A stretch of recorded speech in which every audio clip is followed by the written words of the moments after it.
Ang topic natin, impeachment. Ang tanong ko, ano ang mali doon sa impeachment? Gusto lang mag-comment, anong mali? So ngayon, so parang napanood natin ninyo, hindi pa ako nanonood ng impeachment, may nag-feed lang sa akin, no, na mga sa SOCMED. Magpe-plenary na sila, no? Para magpagbotohan, kasi sa Justice Committee, meron ng substance, may informant substance, no? Okay na, and then may grounds para ipanik sa Senado. So ngayon magpe-plenary sila. Sometime May something, no? And then, pag nagbotohan yun, nag 2/3 yun, panik na sa Senado. Nakabang doon, magiging Senate judges sila. Okay. Mga comment lang. Kayo, mag-comment din kayo. Kung di ko mabasa, sorry, no? Doon sa replay ninyo i-comment. Ngayon, para mabasa ko. Anong mali sa impeachment process? Why is it that, ang unang tanong doon, para saan yung impeachment sa konstitusyon natin? Siyempre, ang intensyon niyan, para tanggalin ang isang leader na national na hindi pwedeng basta-basta tanggalin kasi may basbas ng taong bayan. 31 million kay BBM, 32 million si Inday Sara. Ngayon na-impeach si Inday Sara. Nag-try na impeach si Marcos, hindi pumasa. Ewan ko bakit. Okay. So, si Inday Sara, ipapasa nila. I-elevate sa Senado. Over the years, we have seen impeachment proceedings. Pati yung kay ERAP, yung kay si Justice Corona, no? And then nakita natin, yung ibang presidente, ina-attempt niya na ma-impeach, etc., etc. So, nakita natin, something is really wrong.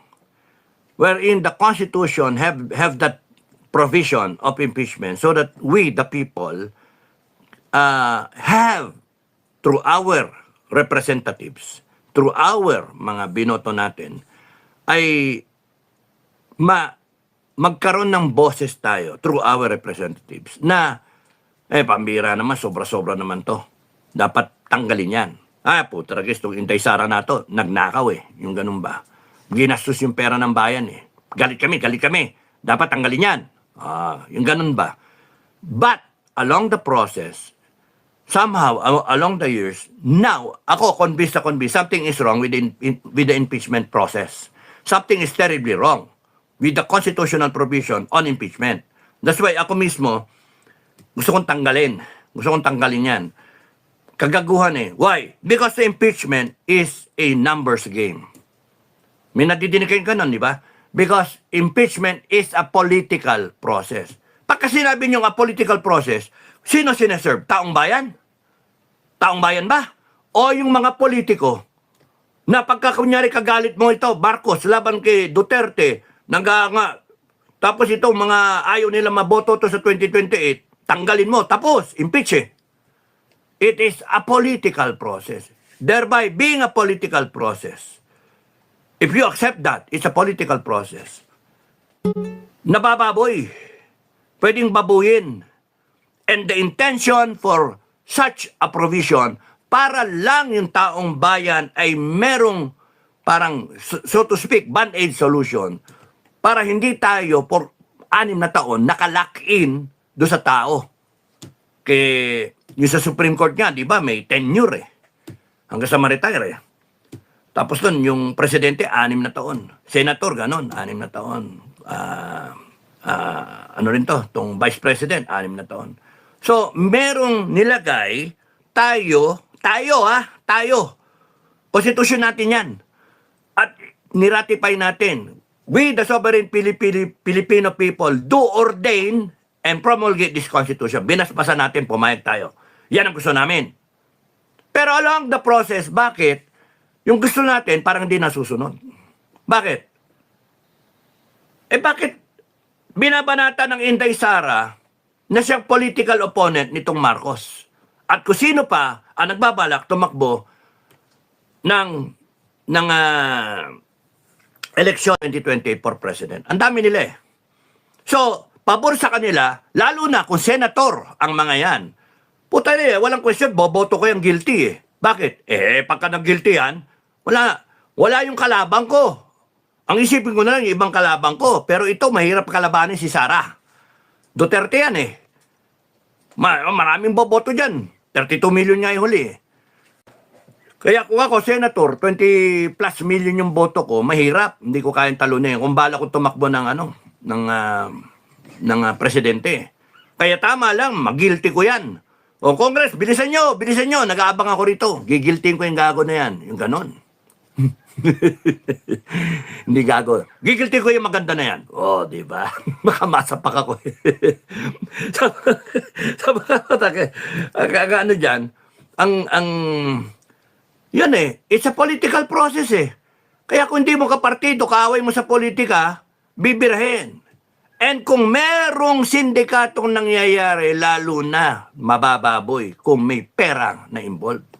At kung kontrolado nila yung pera ng kabanang bayan, gaya nangyayari sa Congress na may mga insertion, na sabi nung 18, bilyon-bilyon dinideliver, maleta, you can just imagine, kahit pondohan nila, 15 billion isang araw ang kinikita ng Pilipinas, Republika ng Pilipinas, sa ating mga taxes, 15 billion, ano ba naman yung bigyan mo ang bawat isang congressman kung ang tapatan dyan ay 150 million out of mga allocable, mga insertions or whatever project, eto ngayon yung mali.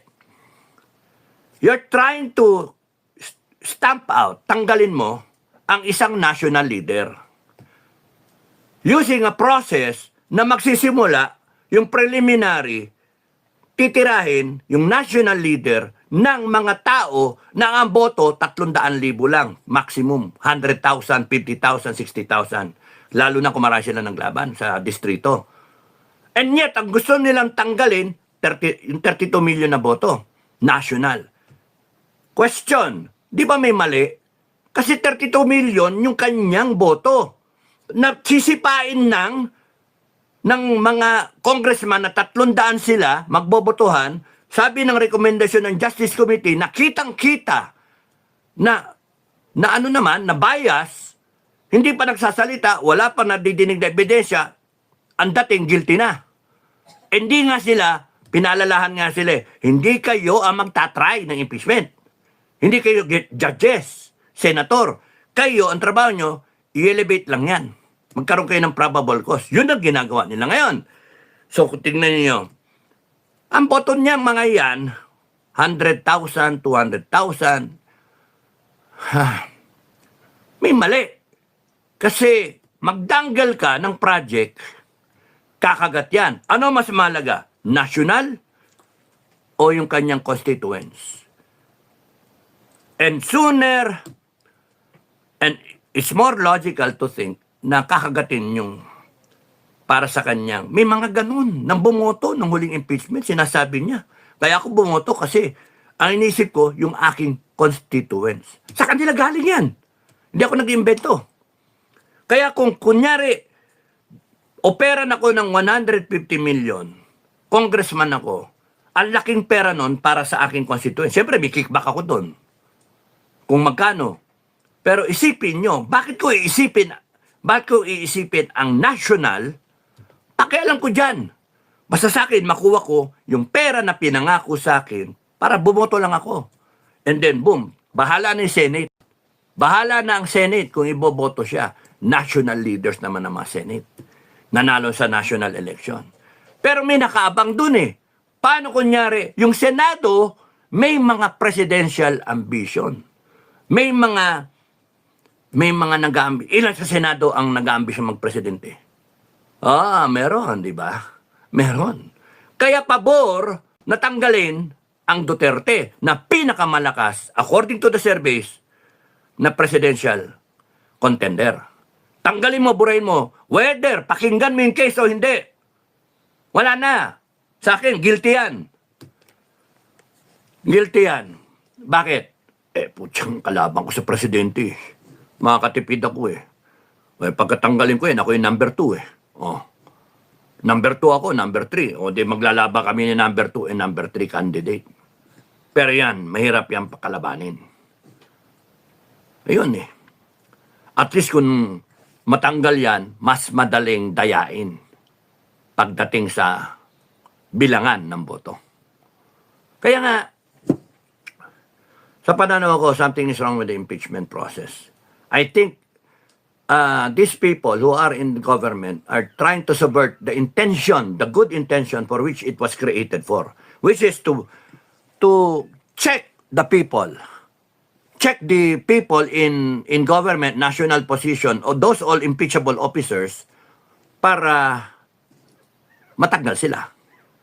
Pero in so doing, nagagamit in political kaek-ekan. It's a political exercise. Kitang-kita, tanggalin yan. Wala na siya sa presidente. Pagka yan na-guilty, tatakbo pa ba yan? Makakatakbo pa sa presidente? Hindi. Pagka yan na-guilty, sa tingin nyo, tatanggapin ba yan ng taong bayan? Na-guilty. Yung 32 million, tatanggapin pa? Hindi. Magre-revolusyon ng tao. Yun ang nakikita ko. Yun yung pananaw ko. Baka magrevolusyon ng tao, at patay tayo, gulo natin. Kasi itong mga taong to, inaabuso yung real reason for impeachment. Kaya nga mga kababayan, pag umikot ang gulong, tanggalin natin yung proseso na yan. Para sa akin, kung ako masusunod, tanggalin natin yung putang yung proseso na yan. Hindi ako papayag na ang isang national leader ay bibirahin ng isang lokal na leader. 100 lang ang boto mo, tangina titirahin mo, magbotohan kayo, may pera na dinadanggel, merong mga allocable kayong pinagtatawag, kakagat, i-elevate. Imagine yung waste of time and effort na, pati yung gastos. Tapos na, yung nag-aabang naman to, may presidential ambition. Ay, naku ng tokwa.